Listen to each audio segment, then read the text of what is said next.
So we've just finished working on an Aston Martin DBS on a 22 plate. We've fitted our signature Apple CarPlay into here, as well as the front and rear BlackVue dash cameras. So I'll just give you a quick resume of everything. So if I just start off with the rear camera that we've fitted, which is just nicely nestled in under there, and then the front camera, because of obviously the extra binnacle areas, we've nicely fitted that just into there, which is like so.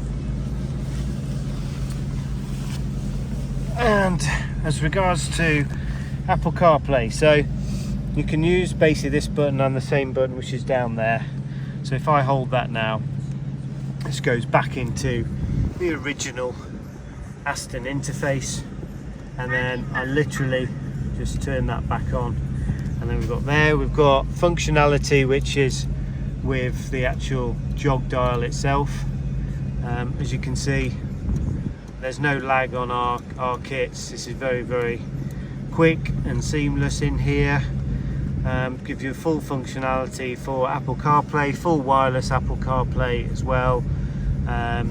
It's also Android Auto if you want to use it with an Android phone, which we can also offer with this kit. So if you've got an Aston Martin DBS or other variants of Aston Martin that is lacking CarPlay, we can offer CarPlay from 2006 models for Aston Martin, all the way up to this 22, 23 plate generation. So we've got a solution for every single Aston Martin that integrates perfectly and seamlessly. So if you're interested in any of these kits, then please get in touch here at TTW Installations.